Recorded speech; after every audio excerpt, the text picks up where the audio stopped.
Bismillahirrahmanirrahim. Assalamualaikum warahmatullahi wabarakatuh. Alhamdulillahirabbil alamin. Wassalatu wassalamu ala asyrafil anbiya'i wal mursalin wa ala alihi wa sahbihi ajma'in. Rabbi shrah li sadri wa yassir li amri wahlul 'uqdatam min lisani yafqahu qawli. La haula wa la quwwata illa billahil aliyyil azim. La haula wa la quwwata illa billahil aliyyil azim. La haula wa la quwwata illa billahil aliyyil azim. Jadi untuk menambah keberkatan dalam majlis ilmu kita hari ini, marilah sama-sama kita bukanya dengan membacakan Ummul Kitab Al-Fatihah. A'udzu billahi minasy syaithanir rajim. Bismillahirrahmanirrahim. Alhamdulillahi rabbil alamin. Ar-Rahmanir-Rahim. Maliki yaumiddin. Iyyaka na'budu wa iyyaka nasta'in. Ihdinas siratal mustaqim. Siratal ladzina an'amta 'alaihim ghairil maghdubi 'alaihim waladdallin. Amin.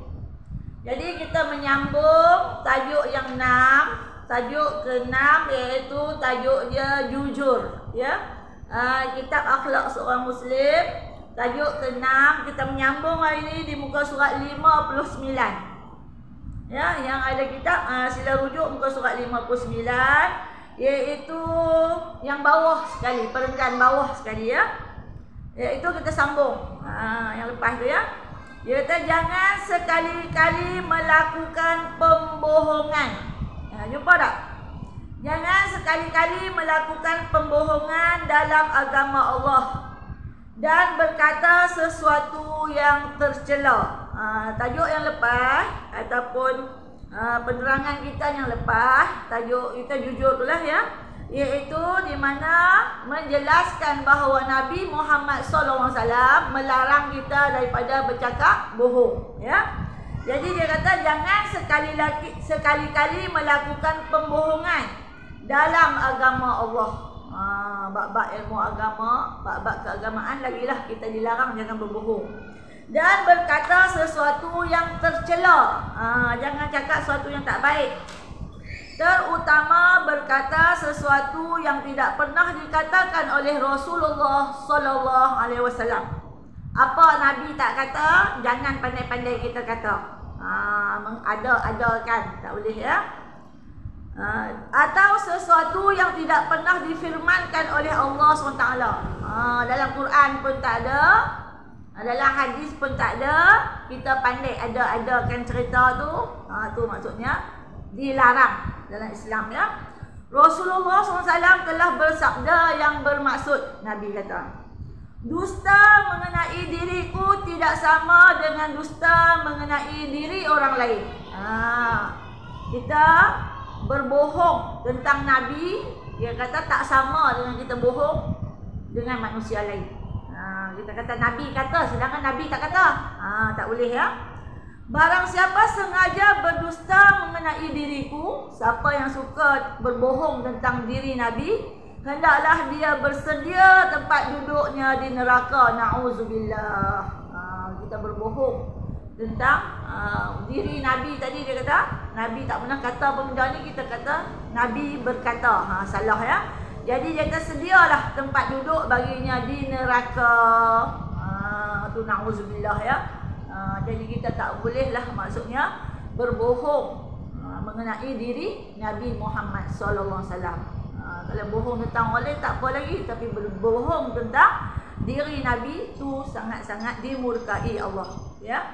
Seterusnya itu adalah hadis riwayat Al-Bukhari, ya, yang saya baca tadi itu dah. Maksud dia tadi, sesuatu bid'ah yang dilakukan oleh orang-orang yang bodoh tergolong juga dalam jenis dusta, iaitu bid'ah keagamaan yang diada-adakan tanpa sumber yang sah. Tu bid'ah. Kita kena tahu apa maksud bid'ah. Bid'ah maksudnya ada pokok tambah. Benda ni tak berlaku di zaman Rasulullah, tapi berlaku di zaman kita. Tapi bid'ah ni terbahagi kepada dua, kita kena faham. Bid'ah yang pertama disebut bid'ah dolalah. Dolalah tu sesat. Contoh bid'ah dolalah tu iaitu contohnya dalam kenduri kahwin, zaman Nabi tak ada buat karaoke. Zaman kita ada karaoke, lagu-lagu rock lah, bukan lagu-lagu nasyid yang menaikkan semangat Islam, bukan ya. Tu disebut bid'ah dolalah, sesat. Tak boleh buat ya. Dolalah tu sesat maksudnya ya. Tapi bid'ah hasanah dia ada dua ya. Bid'ah ada dua, satu dolalah sesat, satu hasanah. Hasanah baik. Bid'ah hasanah contohnya ada bacaan talqin ketika mengkebumikan jenazah di kubur. Itu baik. Baca talqin ni sebenarnya nak bagi nasihat kepada orang yang hidup. Orang yang mati tu dia dah mati dah, selesai lah. Orang yang hidup ni, yang duk ada ni, bila dia pergi ke kuburan tadi, bila ada baca talqin, berarti dia dapat insafkan diri lah. Jadi talqin tu baik bagi orang yang hidup ni dengar sebagai nasihat. Satu hari dia pun akan mati. Tu bid'ah hasanah. Lagi antara bid'ah hasanah lagi, contohnya adanya bacaan tahlil. Kalau kenduri arwah tu kan ada buat bacaan tahlil. Tak apa, ulama maksudnya menggariskan boleh adakan tahlil tu. Tu untuk kita berdoa kepada arwah-arwah yang telah meninggal ya. Lagi apa lagi bid'ah hasanah? Antara bid'ah hasanah lagi adanya solat sunat tarawih berjamaah. Bulan Ramadan kita buat solat sunat tarawih berjamaah kan. Untuk apa tu? Untuk kebaikan kita ya. Kita bila kita buat solat secara beramai-ramai dia tu lebih semangat. Berbanding zaman Nabi, Nabi tak ada buat solat tarawih pada bulan Ramadan berjamaah. Nabi buat sendiri-sendiri di rumah. Tapi zaman kita kena ada, sebab apa? Kita makin lemah iman. Kalau tak buat solat sunat tarawih di masjid ataupun di surau secara berjemaah, kita ni lagilah malas. Betul tak? Zaman kita ni kita malas nak buat ibadah. Jadi kalau bila buat berjemaah, tu terbaik. Jadi semangat. Esok aku nak pergi tarawih, lusa nak pergi tarawih lagi. Sebab buat sama-sama ramai-ramai. Ya. Jadi semangat je lain ya. Lagi apa lagi bid'ah hasanah? Antaranya baca Yasin pada malam Jumaat. Zaman Nabi tak kisah sebab mereka memang menghafal ayat-ayat suci Quran. Sahabat-sahabat Nabi dan juga sahabat-sahabat semua hafal ayat Quran. Bila-bila nak baca tak ada masalah sebab duduk dalam dada dah. Zaman kita ni ramai yang tak hafal. Jadi malam Jumaat tu pada kita duduk rehat, duduk relax, duduk nyembang. Antara kalau kita pergi sembang jemaah tu, daripada maghrib nak ke isyak tu duduk nyembang ya. Buang masa, lebih baik kita penuhi dengan baca itu surah Yasin ataupun surah Kahfi ya. Lagi itu disebut bid'ah hasanah, yang baik. Yang baik buat. Ya. Ulama pun suruh buat, menggariskan kita suruh buat. Pada zaman kita ni, kita iman lemah. Kalau tak buat macam tu dia punya jadual ya, malam Jumaat baca Yasin ke apa ni, kita lagilah ya, asyik nak tengok TV ya, asyik mengadap handphone ya. Jadi kita jadi lemah ya, malas untuk beribadah.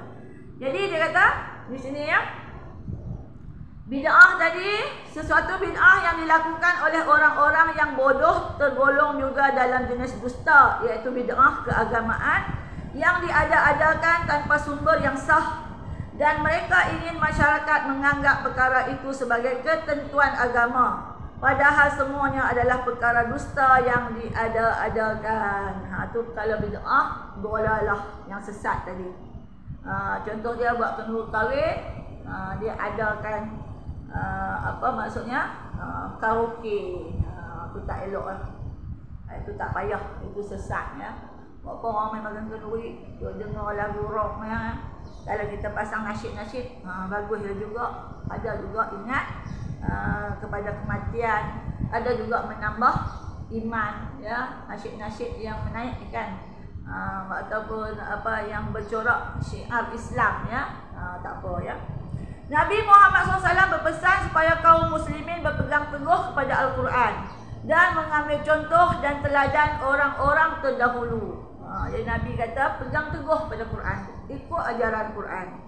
Bila kita ikut Quran, ikut sunnah, ikut hadis, maka kita takkan sesat selama-lamanya.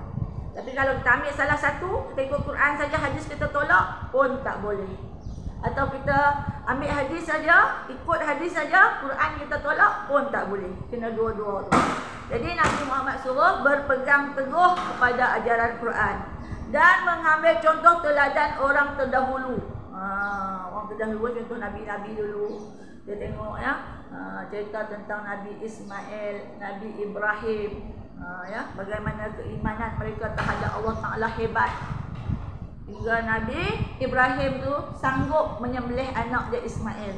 Ismail pula merelakan diri dia disembelih ayah dia. Sebab apa? Sebab itu adalah perintah Allah. Tu maksudnya ya. Di teladan orang terdahulu tu kita elok ikut ya, ambil contoh. Dan juga Rasulullah SAW telah bersabda yang bermaksud, Nabi kata, di kalangan umatku yang terakhir akan muncul manusia Dajjal pendusta, na'udzubillah. Nabi kata umat akhir zaman ni akan tibalah, adalah golongan-golongan terdiri daripada manusia yang Dajjal. Yang Dajjal tu jahat lah, pendusta. Pendusta tu pembohong. Mereka akan mengatakan kepada kalian perkara yang belum kalian dengar. Mengada-adakan cerita. Benda ni tak ada pun zaman Nabi, dia pandai-pandai. Benda yang boleh bawa pada sesat lah. Ya? Contoh ya, saya pernah ada orang bagi tahu saya, adanya solat sunat tahiyatul surau. Sebelum ni kita belajar pun tak pernah jumpa lagi solat sunat tahiyatul surau. Yang kita tahu solat sunat tahiyatul masjid. Bila kita masuk masjid, kita sembahyang sunat 2 rakaat menghormati masjid tu, rumah Allah, tempat ibadah, tempat mulia. Tapi tiba-tiba zaman lalu ni kedengaran pula, dia kata pergi surau pun kena buat solat sunat juga. Sunat tahiyatul surau tu adalah salah ya. Itu yang dia kata manusia Dajjal pendusta ni. Pandai-pandai buat cerita, pandai-pandai buat dia bawa hukum dia sendiri ya. Orang-orang tua kalian juga tidak pernah mendengarnya. Dari dulu lah kita tak pernah dengar. Sampai kita lah ni tiba-tiba ada cerita ni. Tu maksudnya orang yang pendusta dia tu. Hendaklah kalian berhati-hati terhadap mereka. Jaga ni. Ada juga satu orang dia telefon saya dekat time ibadah korban tu. Dia kata ada satu pendapat kata daging korban tu kalau kita masak hari ni, kita mesti makan habis hari ni. Tak habis hari ni, kena buang. Kalau kita panaskan ke apa, tak boleh hukum dia. Sedangkan Islam menganjurkan kita supaya jangan membazir. Kalau tu kau buat kenduri, guna daging korban tadi kita buat kenduri contoh ya. Bila lebih banyak tadi dia kata kena habiskan hari ni juga. Tak habis, tak boleh dah nak panas untuk esok, tak boleh dah. Kena buang. Tu salah tu ya. Tak berlaku zaman Nabi, tak berlaku zaman tok nenek kita dulu. Tiba-tiba hari ni kedengaran. Orang yang tak pandai ni dia pandai buat cerita ni ya. Hendaklah kalian berhati-hati terhadap mereka. Nabi kata jaga-jaga ni. Ni yang jadi orang jadi keliru. Akhir zaman ni orang jadi keliru tentang hukum hakam kadang-kadang. Sebab yang penyampai ni kadang-kadang dia pandai-pandai mengada-adakan cerita tadi. Agar mereka tidak dapat menyesatkan kalian. Kalau percaya benda ni sesatlah. Masuk surau dibuat solat sunat tahiyatul surau. Ada ya. Jadi itu menyesatkan kita. Dan dapat menjerumuskan kalian ke dalam bencana. Rosaklah kita bila kita ni maksud percaya kepada orang yang mengajar benda-benda yang tak betul tadi ya, yang boleh menyesatkan. Rosaklah kita ya. Hadis riwayat Muslim. Abdullah bin Amir meriwayatkan sebagai berikut. Ya. Saya baca ya. Da'atni ummi yauman wa Rasulullah qa'idan fi baitina. Faqala ta'ala a'tika faqala sallallahu alaihi wasallam ma aradta an tu'tihu. Qalat aradtu an u'tihu tamran. Faqala laha amma annaki law lam tu'tihi syai'an kutibat alaika kizbatan. Rawahu Abu Daud. Ni hadis riwayat Abu Daud. Apa kata Abdullah bin Amir? Pada suatu hari ibuku memanggil-manggilku dan ketika itu Rasulullah SAW sedang duduk di rumahku. Masa itu Rasulullah berada di rumah Abdullah bin Amir ni. Tiba-tiba ibu Abdullah bin Amir ni panggil Abdullah bin Amir ni. Ibu berkata kepadaku, ibu Abdullah bin Amir ni kata kepadanya, mari ke sini. Panggil anak dia. Aku akan beri sesuatu padamu. Dia panggil Abdullah bin Amir ni, datang sini, aku nak bagi sesuatu pada kamu. Rasulullah SAW mendengar lalu bertanya kepada ibuku, apa yang hendak engkau berikan kepada anakmu? Ibuku menyahut, akan ku beri buah kurma. Rasulullah terdengarlah panggilan ibu tadi, memanggil anak dia Abdullah bin Amir tadi. Maka Rasulullah tanya, apa engkau nak bagi kepada anak engkau tu? Ibu Abdullah bin Amir menyahut, akan ku beri buah kurma. Aku nak bagi kurma dekat anak aku tu. Jawapan ibuku itu ditanggapi oleh Rasulullah SAW dengan ucapan, jika engkau tidak memberikan sesuatu kepadanya, maka tercatat suatu dosa kebohongan atas dirimu. Jadi Rasulullah kata kat ibu Abdullah bin Amir, kalau kau panggil anak tadi nak bagi buah tamar, tiba-tiba kau tak bagi, itu adalah satu kebohongan. Bohong ke anak. Contoh kita didik anak tak boleh bohong. Janji mak nak balik apa-apalah, nak beli gula-gula ke, nak beli basikal ke apa. Kalau anak kita tadi lulus periksa ke apa, kena tunaikan, tak boleh bohong. Kalau bohong, Nabi cela. Nabi mencela orang yang suka berbohong. Ya, tinggal dengan anak kita pun, kalau kita panggil, kita nak bagi sesuatu, kita kena bagi. Jangan kita bohong. Kalau kita bohong, maksudnya kita mengajar juga anak kita tadi bercakap bohong. Kita dah berbohong dan kita pula mengajar anak kita tadi berbohong. Nanti dia akan jadi pembohong. Hadis riwayat Abu Daud. Abu Hurairah radhiyallahu anhu meriwayatkan bahawa pada suatu hari Rasulullah SAW bersabda. Abu Hurairah kata suatu hari Nabi kata apa? Man qala li sabiyi ta'ala haka thumma lam yu'tihi fahiya kizbatan wa fahiya kizbaha. Kizbahan, dua bacaan. Kizbahan. Rawahu Ahmad ibn Hanbal. Barang siapa berkata kepada seorang anak, siapa, seorang ibu ke seorang bapa kata ke anak, mari, ini untukmu, nak bagi dia sesuatu lah. Kemudian dia tidak memberikan sesuatu kepada anaknya. Janji dengan anak ni, datang ini ayah nak bagi ni, mak nak bagi ni, tiba-tiba tak bagi, maka ucapan itu adalah bohong. Berbohong dengan anak pun tak boleh, ya, dalam Islam. Nabi larang tu. Nabi kata kalau kata nak bagi apa kat anak, bagi, jangan berbohong. Kalau dia datang kita tak bagi, itu berbohong. Hadis riwayat Ahmad bin Hanbal.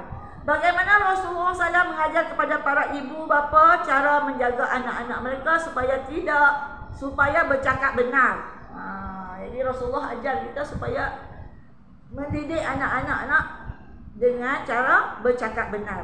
Jika seorang ibu menganggap percakapan bohong itu sebagai perkara biasa terhadap anaknya yang masih kecil, apabila anaknya sudah besar, mereka juga akan menganggap itu perkara biasa.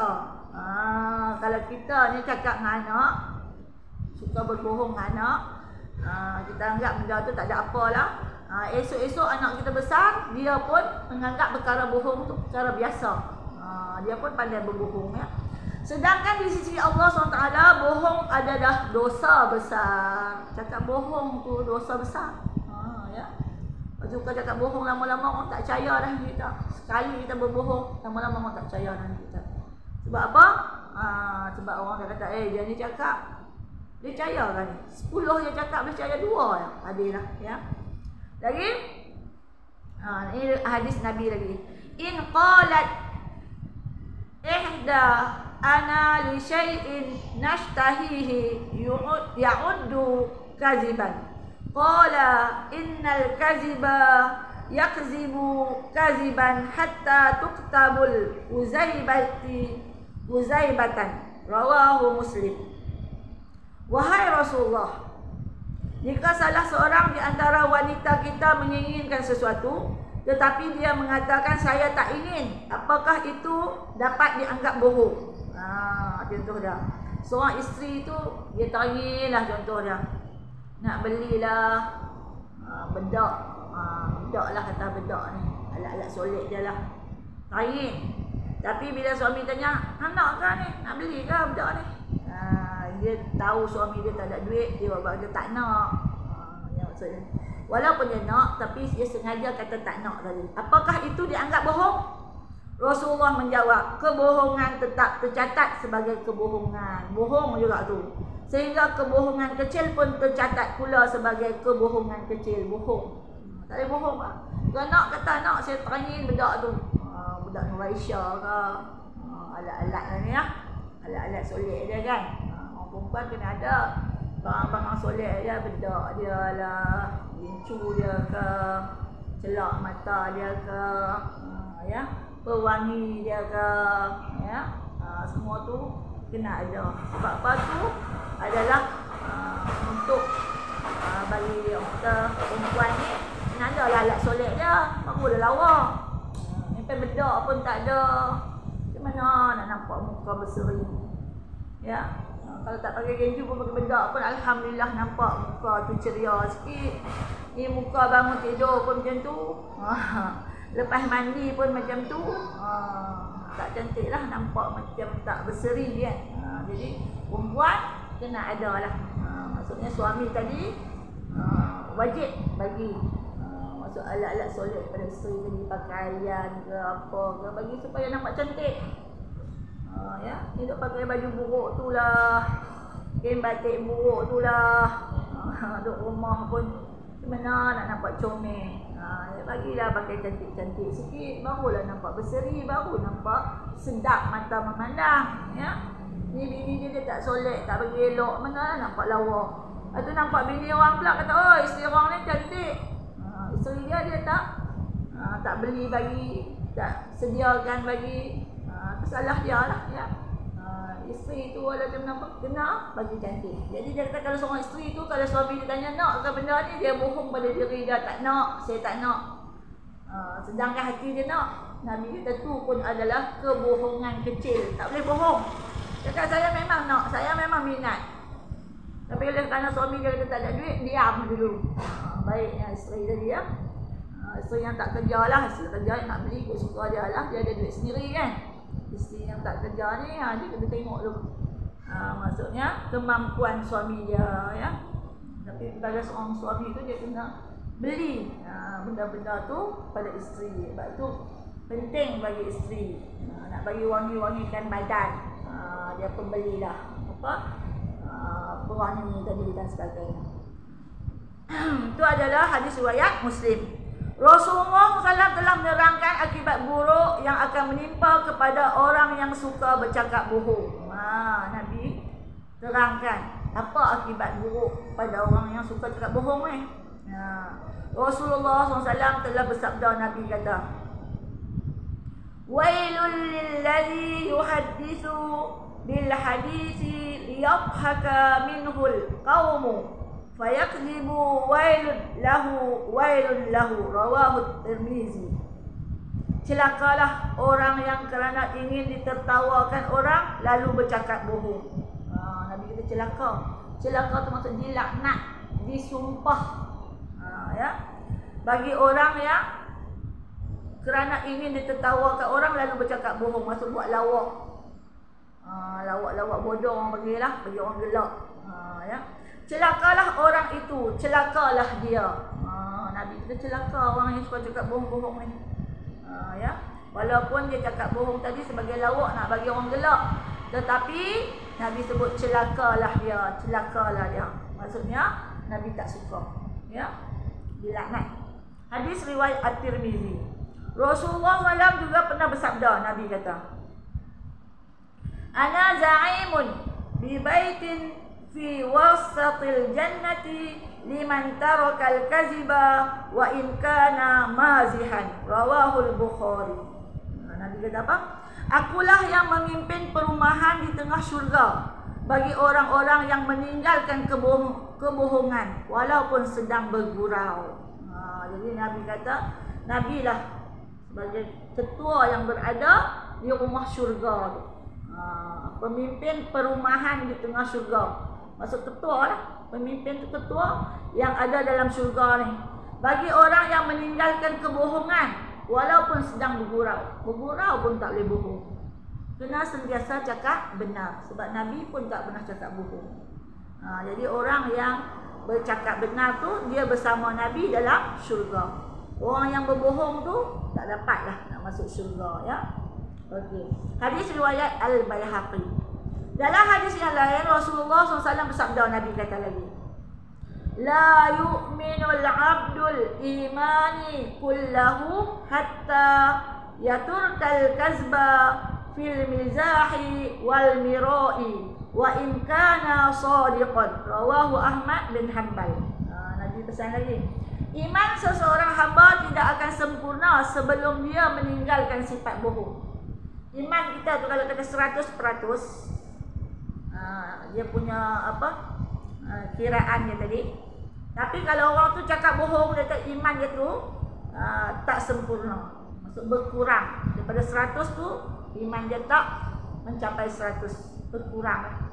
Sama ada 50 ke, 60 ke, boleh turun pada 40 ke. Maksud dia punya sukatan ataupun dia punya apa? Tingkatan dia tadi. Iman seseorang hamba tidak akan sempurna sebelum dia meninggalkan sifat bohong dalam bergurau dan meninggalkan riak sekalipun benar. Dia tinggalkan sifat bohong dalam bergurau, barulah iman dia tadi sempurna. Ataupun dia meninggalkan riak. Riak ni iaitu menunjuk-nunjuk pada orang lain. Kita takut minta pada Allah, ya Allah jauhkanlah aku daripada sifat riak. Riak ni orang tu dia melakukan amal ibadah tapi olah-olah nak dipuji orang. Dia cerita pada orang. Contoh dia bangun sembahyang tahajud tengah malam. Esok siangnya dia cerita dekat orang. Malam aku bangun tahajud pukul sekian. Ni siang ni mengantuk lah ni sebab malam dia tahajud. Buat sembahyang sunat lain-lain lagi apa semua. Itu mendatangkan riak. Bangun tahajud ke, nak puasa sunat ke, nak buat amalan apa ke, boleh-boleh, tak payahlah nak cerita kat orang. Tak perlu. Kalau tak perlu, tak payah cerita. Ya. Kecuali lah kita nak sembahyang duha, tiba-tiba kawan kita main bagi salam datang rumah kita. Kita pun tak sempat nak salin telekong, keluarlah dengan telekong tadi. Dia pun tanya sembahyang sunat ke, sembahyang sunat duha ke, angguk lah. Nak buat macam mana? Tak sempat lah. Tu dah dalam keadaan tertentu, ya. Tapi kalau masuk saja-saja nak cerita kat orang, aku ni hari-hari buat duha, aku ni hari-hari buat amalan sekian-sekian, tak payah, ya. Sebab itu boleh mendatangkan riak. Riak, orang yang riak ni, na'udzubillah, akhirat esok Allah Ta'ala akan panggil dia dengan panggilan, hai orang yang riak, hai orang yang tipu, hai orang yang bodoh, hai orang yang dusta. Allah panggil dia 4 panggilan. Pergilah kepada orang yang kamu nak tunjuk-tunjuk amalan kamu tadi. Pergi menghadap orang tu. Aku sedangkan kau membelakangkan aku. Membelakang tu maksud dia buat ibadah bukan kerana Allah, kerana nak tunjuk orang lain. Dia bersedekah bukan kerana Allah, tapi nak dipuji oleh orang lain. Nak nama, nak pangkat. Tu tak boleh, ya. Jadi itulah takutnya. Jadi jauhlah diri kita daripada sifat riak. Bila datang nak sifat riak, astagfirullahaladzim, ya Allah, aku nak sifat ikhlas, ya Allah, aku tak mau sifat riak. Cepat-cepat kita tepiskan. Sebab kita ni juga manusia biasa. Kadang-kadang ada syaitan tu dia hasut kita. Dia rasa seronok sendiri ni, buat ibadah lebih ke apa. Astagfirullahaladzim, ya Allah, aku nak buat sesuatu ni kerana-Mu, ya Allah, ikhlas kerana-Mu, ya Allah, tak mau daripada riak. Riak langsung Allah Ta'ala tak terima. Akhirat esok Allah Ta'ala tak pandang muka orang riak ni. Sebab dia buat ibadah bukan kerana Allah, tapi nak dipuji oleh manusia. Na'udzubillah. Hingga Allah panggil dia dengan 4 panggilan tadi. si bodoh, si pendusta, si riak, dan juga apa tadi? Si pembohong apa. Okey, hadis riwayat Ahmad bin Hanbal. Ada orang yang menciptakan cerita-cerita bohong untuk dijadikan bahan tertawa. Cerita bohong tengok cerita apa? Mr. Bean, tengok cerita Mr. Bean. Orang tak gelak. Dan Mr. Bean tu tak cakap apa pun. Tak bunyi suara pun. Tapi orang tengok perbuatan yang gelak. Ya, kadang lawak dia buat lawak bodoh, orang tak lawak bodoh. Tengoklah nak pergi supermarket. Mr. Bean tu dia ambil ikan bubuh dalam pot dia sampai supermarket, sampai dekat kuali, dia keluarkan ikan bubuh dalam kuali dia. Nak sukat tengok ikan tu muat kat dalam kuali dia tadi. Orang pun tengok orang gelak. Jadi dia kata ada orang yang menciptakan cerita-cerita bohong untuk dijadikan bahan tertawa. Ada kalanya mereka membuat-buat cerita bohong tentang lawan dan kawan dengan maksud mengejek dan memperolok-olok. Tak boleh kita buat cerita bohong ni, nak ejek-ejek orang, nak olok-olok orang, nak ngata orang atau buat gaya-gaya dengan memek muka dan sebagainya, tu dilarang, ya. Mereka menganggap perbuatan seperti itu bukan suatu dosa. Orang jenis ni, orang tak ada ilmu ni, orang yang tak takut dosa ni, dia rasa benda tu tak dosa. Banyak kenyataan bahawa dengan bercakap bohong akan mengakibatkan timbulnya permusuhan atau perkara lain yang tidak menyenangkan. Cakap bohong ni boleh timbul masalah, boleh jadi permusuhan. Jadi boleh-bolehnya biarlah bercakap benar. Cakap benar, walaupun mata benda tu kita salah sekalipun, cakap benar. Memuji orang lain juga akan membawa kepada perbuatan dosa. Ni suka puji orang pula. Puji lah kita yang orang perempuan selalu suka puji kawan kita dah. Kadang-kadang tengok, yang ni cantik lah, nampak tak makan tua lah, maintain lah, apalah, pujilah. Risau kan? Jadi kita tu maksudnya puji boleh, tapi jangan keterlaluan. Sampai timbul dia kembang semacam seronok semacam orang yang puji tadi, boleh mendatangkan dosa, ya. Memuji orang lain juga akan membawa kepada perbuatan dusta. Tambahan ni kalau kita puji tu, puji tak ikhlas pun, saja-saja buat puji, lagilah kata tu dusta, ya. Orang Muslim haruslah berhati-hati, orang Islam ni harus berhati-hati. Jangan menyebutkan kebaikan orang lain yang tidak diketahuinya sendiri. Dan jangan pula berlebih-lebihan dalam membesar-besarkan kebaikan. Jangan puji lebih-lebih sangat. Kebaikan seseorang, meskipun orang yang dipujinya itu seorang baik, walaupun dia puji itu orang tu baik, tapi jangan puji keterlaluan. Puji lebih-lebih sangat sampai kawan tu jadi macam maksudnya seronok, kembang semacam orang tak, ya. Rasa terangkat, ya. Kerana puji yang berlebihan adalah sama dengan dusta yang dilarang oleh agama Islam. Puji yang lebih-lebih sangat sama dengan cakap bohong yang dilarang oleh Islam. Puji-puji sikit-sikit sudahlah. Nampak ceria tu, tak apa, jadilah. Dia tanya dia, hang ni lama tak nampak, slim bagai, muka pun nampak licin lah. Pujilah. Sampai kata kita orang perempuan juga puji, kata lawa ke, seronok sangat kawan. Nampak manis, nampak berseri, nampak lawa, tak makan tua, maintain apa semua, seronok lah. Tapi itulah, ya. Puji sedang-sedang, jangan keterlaluan sampai kawan tu dah jadi syok semacam. Orang yang memuji Rasulullah SAW, baginda akan apa jadi? Akan bersabda. Orang puji Nabi, Nabi kata apa? Nabi itulah contoh terbaik. Layak bagi dia orang nak puji sebab dia contoh terbaik. Tapi Nabi pun tak suka orang puji dia berlebih-lebihan, ya. Nabi kata apa kalau orang puji dia? La tatruni kama atratin nasara nu Maryam. Fa innama ana abdun faqulu abdullahi wa rasuluh. Janganlah kalian menyanjung-nyanjung diriku seperti orang-orang Nasrani menyanjung-nyanjung putera Maryam. Nabi tak bagi juga orang puji dia lebih-lebih. Jangan puji Nabi seperti orang Nasrani iaitu dia sanjung-sanjung itu putera Maryam, Isa tu ya. Aku hanyalah seorang hamba Allah, Nabi kata dia pun hamba Allah ya. Karena itu katakan sajalah hamba Allah dan Rasulnya. Ya. Jadi maksudnya janganlah puji Nabi berlebihan. Nabi pun tak suka. Nabi kata katalah hamba Allah dan Rasulnya, cukup banyak tu. Jangan puji Nabi berlebihan. Hadis riwayat Razin. Ada juga orang yang memuji itu dengan pujian yang kosong. Dia puji tapi tak ikhlas pun. Puji itu saja-saja puji. Dia kata kawannya lawa lah, cantik lah, padahal tengok tak cantik pun, saja-saja. Itu namanya pujian kosong yang dibuat-buat. Contoh seorang tu pandai masak. Dia bawalah masakan dia.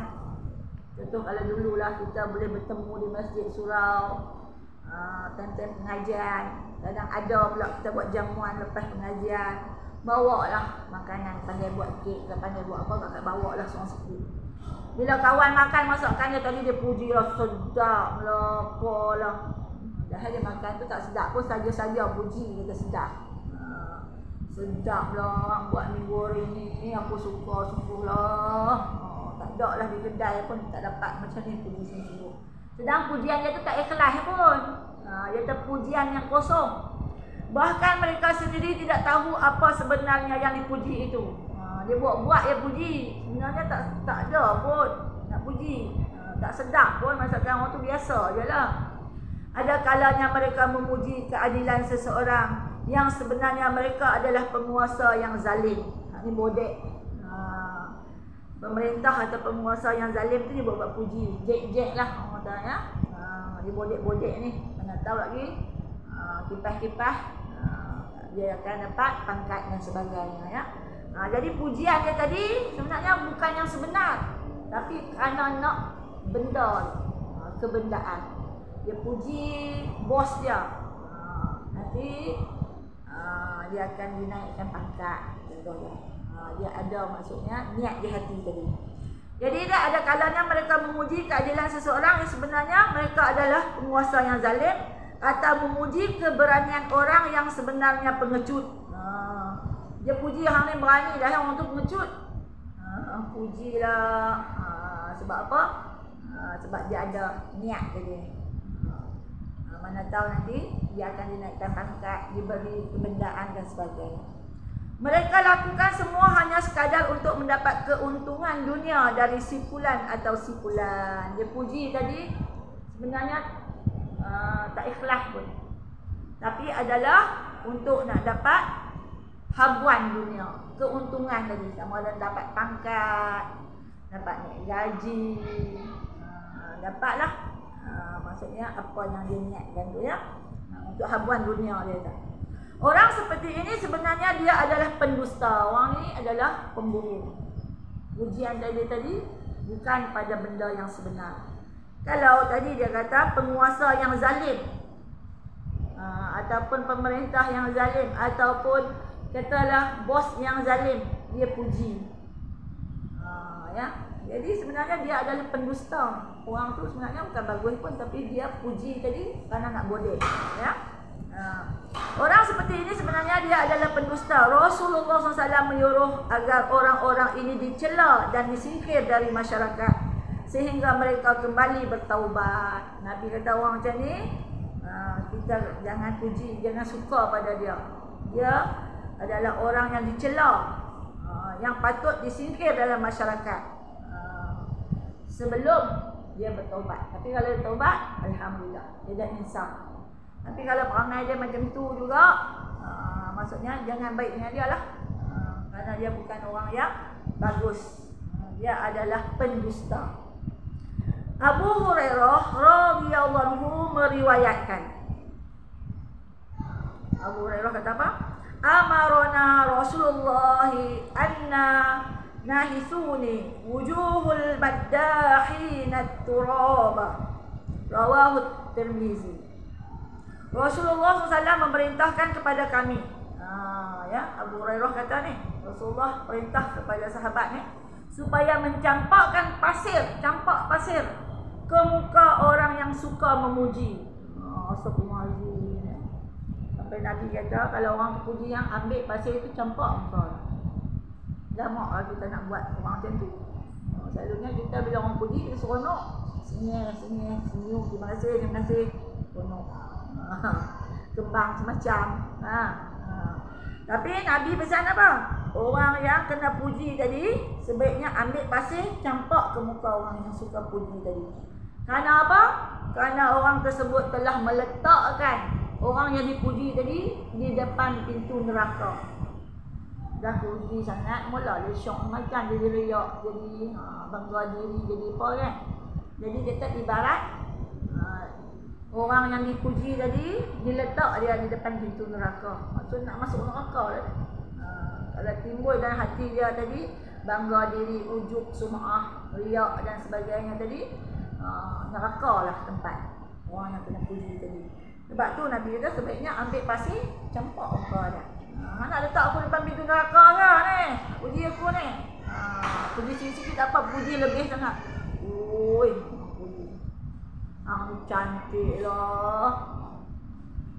Macam-macam lah. Orang puji ni macam-macam lah. Sampai kawan tu pun jadi dah syok semacam kan. Jadi hadis riwayat At-Tirmizi tu ya. Para ulama hadis berkata mengenai hadis di atas bahawa maksud orang-orang yang suka memuji ialah mereka menjadikan itu sebagai adat kebiasaan dan sebagai cara untuk memperoleh rezeki dari orang-orang yang dipujinya. Orang yang suka puji sangat tadi ni, dia nak kebendaan daripada orang yang dipuji tadi. Kalau dia tahan ni masak sedap, aku suka sungguh, sedap sangat-sangat ni, puji sangat. Suatu hari esok orang tu akan masak, main hantar kat dia. Ambil ni satu tapawai ke apa ni. Jadi dia puji tadi untuk dapat rezeki, untuk dapat sesuatu. Tu dia kata.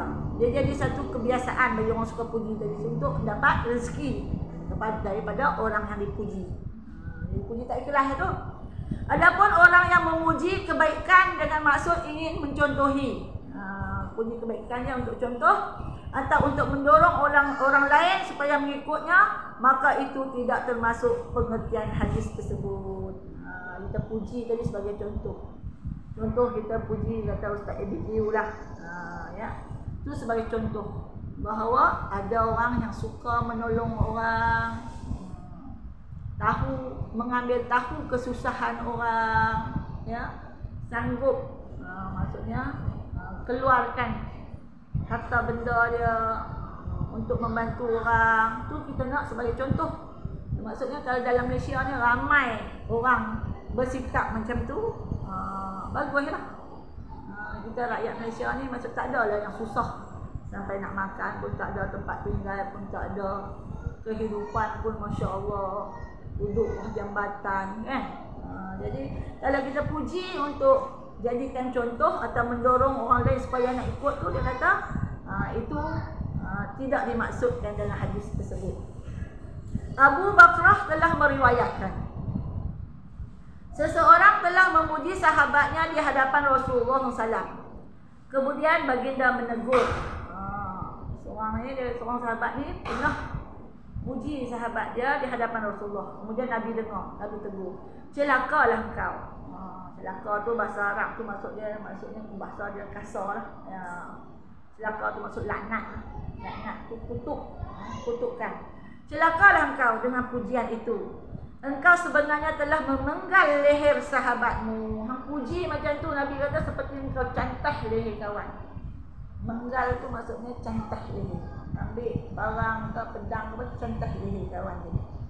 Ucapan tersebut diulang sehingga 3 kali. Nabi sebut celakalah engkau dengan pujian itu. Engkau sebenarnya telah memenggal leher sahabatmu. Puji sangat ni, yang keterlaluan ni seperti ambil pedang penggal leher sahabat tadi. Penggal atau cantah leher tadi. Nabi sebut 3 kali. Kemudian baginda berkata, Nabi kata, jika orang ingin memuji saudaranya, lebih baik dia berkata sekiranya dia begini dan begitu. Nak puji tu kata, kalau hang buat macam ni baguslah. Kalau buat macam tu baguslah. Puji macam tu tak apa. Bagi dorongan. Bukannya puji sampai dia terangkat, sampai dia dah timbul perasaan tadi ujub, bangga diri dan sebagainya. Ya. Okey, hadis riwayat Al-Bukhari. Jadi maksudnya kita ni nak puji dia tu sederhana lah. Tak puji langsung tak boleh juga. Contoh dia lah, seorang suami tu dia tak harus dia puji isteri dia. Contoh isteri dia masak. Dia nak makan, dia kata sedap masak. Rajin kamu. Dia puji je tu. Sebab apa? Untuk naikkan semangat isteri dia supaya suka masak, rajin masak. Dia tanya suami saya suka ni makan macam ni, saya kena buat ni. Tak apa lah. Tapi kalau tak puji langsung, tak ada dorongan untuk isteri tadi nak rajin masak. Buat kuih pun tak sedap pun macam. Dia pun jadi malas. Masak kari pun tak sedap pun. Dia pun jadi tak ada mood ya. Dia jadi malas. Puji tu untuk bagi dia naik semangat. Mau lah, mau masak. Ada isteri kadang-kadang sampai tak mau masak langsung. Dia asyik nak beli dia. Boleh juga nak beli. Tapi kalau hari-hari beli, kita jemur juga ya. Kadang-kadang dia makan air tangan orang ya. Kadang masakkan kedai ni biasalah. Kadang-kadang banyak bubuh ajinomoto ke apa. Makanlah hari-hari. So dapat penyakit ya. Jadi kadang-kadang harus bagi suami tadi memuji isteri dia untuk bagi isteri tadi rajin. Esok dia pun rajin nak masak, bangun awal-awal masak, buat sarapan pagi, buat makan tengah hari. Dia rajin sebab apa? Suami dia kata aku suka. Kalau isteri pun masak, dia suka. Dia pun mau lah, semangat lah. Tapi kalau apa pun tak kata, tak ada semangat ya. Itu lah kita puji anak-anak kita. Okey, dia buat sapu sampah apa rajin, kamu puji sikit tu nak bagi dia, esok dia mau buat lagi. Mak aku suka bila aku sapu sampah ke apa, mak aku kata rajin kamu seronok. Dia basuh kain lagi, kita puji, bagus, terima kasih, bagus, rajin kamu basuh kain mak. Basuh kain satu keluarga ni. Kita puji, nak bagi naik semangat rajin dia tu. Esok dia nak buat lagi ya. Tapi kalau apa pun tak kata, dia sapu sampah ke, dia basuh kain ke, dia sidai kain apa pun tak kata. Dia pun rasa maklum ya kan, tak ada mood, rasa macam tak ada semangat, tak ada orang nak bagi dorongan dia untuk suka lagi buat benda-benda yang boleh membantu ibu bapa di rumah tadi ya. Jadi seterusnya, pedagang kadang-kadang berdusta juga dalam menerangkan barang dagangannya. Ni orang niaga ni kadang-kadang bohong. Dia kata ni elok ni, dia doyan. Doyan isi elok ni, tebal ni, manis ni, sedap ni. Ya. Jadi dia kata pedagang kadang-kadang berdusta juga dalam menerangkan barang dagangannya dan dalam menawarkan harga yang diminta. Orang duk minta kurang tu doyan. Dia kata doyan ni, doyan nak elok. Memang buah isi dia tebal lah, manis lah apa. Bila orang nak beli tu minta tawar harga, dia kata tak boleh lah tawar rendah-rendah sangat. Sebab harga ni standard lah dengan isi yang cantik tadi ya. Kerana pedagang juga ingin untuk memperoleh keuntungan. Orang berniaga ni memang dia nak untung. Biasalah. Bila orang berniaga nak untung, hak pembeli pun dia nak juga. Dia beli barang yang elok. Bila dia beli, macam kita belilah buah ke apa, kita berharap bahawa buah yang kita beli tadi elok. Balik mai kupas-kupas makan, tengok manis, sedap, bagus, kualiti dia elok kan. Tak ada orang pergi beli buah tu kata aku nak beli hak yang buruk-buruk, tak mau lah. Orang nak hak elok kan. Peniaga dia pun nak untung, keuntungan. Yang pembeli pun dia nak ada barang yang baik ya. Jadi kita kadang-kadang orang berniaga ni, itu pedagang ni dia nak untung. Dia sanggup juga berdusta kadang ya. Penjual menghendaki harga yang tinggi. Penjual letak harga tinggi. Sedangkan pembeli inginkan harga yang rendah. Pembeli ni minta kuranglah sikit. harga rendah. Rasulullah SAW pernah bersabda, Nabi kata apa? Al-bay'ani bil khiyari ma lam yatafarraqa fa in sadaqal bay'ani wa bayyana burika lahuma fi bay'ihima wa in kaziba wa katama fa asa an yurab biha ribahan ma wa yamhaqu wa barakata bay'iha wa fi riwayatin muhiqqat barakatu bay'ihimal yaminal fajira munfiqatu lis-sil'ati mumhiqatun lil kasbi. Rawahu Ahmad bin Hanbal. Nabi kata apa? Ini berlaku penipuan dalam jual beli. Penjual dan pembeli bebas memilih selama mana kedua-duanya belum berpisah. Maksud pembeli dia datang nak beli, ni penjual, pembeli yang penjual. Jadi kalau kata pembeli tu dia dah beli dah barang tu. Contoh dia beli kata baju contohnya. Belum berpisah, belum balik lagi ni. Tiba-tiba dia nak tukar, tak jadi nak beli. Boleh. Dalam syarat sah jual beli ya, belum berpisah dalam satu majlis, satu tempat tu dia kata boleh lagi. Dia beli-beli dah, dia kata saya rasa tak maulah ni. Boleh ya. Penjual dan pembeli bebas memilih selama mana kedua-duanya belum berpisah. Apabila penjual dan pembeli memberikan keterangan yang benar, penjual tu dia pujilah.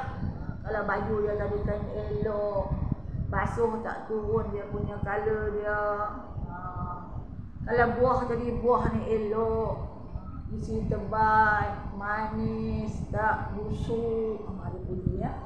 Jadi apabila penjual dan pembeli memberikan keterangan yang benar, kedua-duanya akan memperolehi berkat. Kalau penjual tu jujur, dia cakap betul lah buah dia elok apa semua, pembeli pun beli, buat balik makan tengok elok. Ya, macam mana penjual kata tadi, dua-dua dapat berkat. Penjual dapat berkat, pembeli pun dapat berkat. Sebab tak ada penipuan. Ya. Yang salah tu ada penipuan. Penjual kata barang ni elok, balik-balik buka-buka ni buah tadi. Dengan isi dia nipis, dengan tak manis dia, dengan busuk lagi. Tapi benda dalam tu tak tahu lah busuk tu kan. Tapi tak boleh kita jamin. Kadang orang jual dia kata jamin ni memang cantik. Tak ada busuk, tak ada apa. Benda dalam kita tak tahulah, balik-balik buka tu ada busuk. Tapi kan ada perjanjian kata kalau busuk hantar balik. Tak apa lah. Kalau dulu kan, orang dulu beli kelapa. Kelapa ni nak parut. Kelapa sebiji ni. Dia kata kelapa ni belum diketuk lagi lah. Tak tahu isi dalam macam mana. Dia kata balik pergi ketuk tengok. Kalau busuk, hantar balik. Pembeli pun belilah. Balik-balik. Dia pun ketuk tengok. Kelapa tadi busuk, dia hantar balik. Penjual tadi, dia pulangkan hak baru. Tukar. Hak busuk tu penjual ambil, hak elok dia gantikan balik. Tu baru betul dia ni. Tapi kalau kata tak ada perjanjian tu, contoh dia busuk dia tak mau balik, penjual tadi tak mau ambil balik, tak mau terima balik, tu salah, tak dapat keberkatan. Dia beli ni pun memanglah sunnah Nabi ya. Niaga ni sunnah Nabi. Tapi kalau cara tipu, ngecoh, mendapat kemurkaan Allah, tak berkat rezeki tadi ya. Tetapi jika kedua-duanya saling melakukan pembohongan dan menyembunyikan sesuatu untuk memperoleh keuntungan tertentu, maka kedua-duanya tidak akan mendapat berkat. Tu ya. Kalaulah kata si penjual tadi tipu, yang saya kata tadi, dalam buah dia jual tadi, dia tahulah kalau dia jual buah kan, buah elok tak elok. Tiba-tiba dia kata elok. Pembeli pun beli balik makan. Buah tadi tak elok. Dengan tak manis dia, dengan isi nipis dia, dengan ada busuk dia, ya. Kalau kata pembeli pula tipu, selalu orang macam ni lah. Kalau pembeli tu duit dia koyak, dia nak tukar duit dia 20 ke 50, duit dia koyak. Bila dia nak beli barang tu, Dia gulung duit dia. Bila pembeli dah bungkus barang, penjual dah bungkus barang semua dah, dia pun suar duit dia, bagi hulur duit dia tadi. Duit koyak tadi, koyak lah kata hujung dia sikit ya, dia gulung atau dia lipat.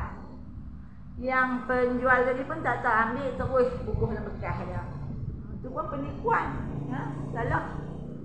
Dia kata kedua-duanya tak dapat berkat. Kalau penjual tipu, penjual tak dapat berkat. Kalau pembeli pun tipu, pembeli pun tak dapat berkat.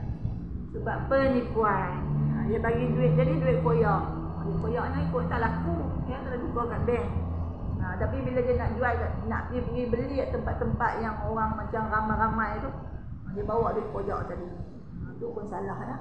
Jadi kita nak beli, biarlah kita guna. Maksudnya kita duit yang tak ada masalah lah. Tak ada koyak. Yang penjual pun dia nak jual barang yang elok, yang tak ada penipuan tadi ya. Seterusnya lagi, sikit lagi.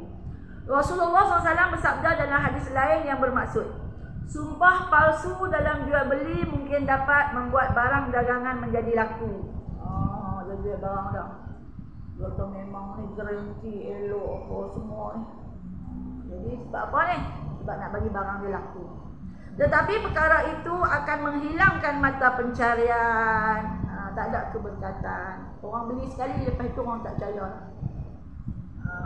Juallah barang apa pun. Kalau barang tu maksudnya tak elok, kita mengaku kata elok, orang beli sekali. Macam jual kuih lah. Jual kuih tak sedap atau sedap, orang pun beli. Beli makan-makan, ala inti kelapa dia, buah hampah kelapa. Tepung bungkus juga dah. Ada inti kelapa kan dalam.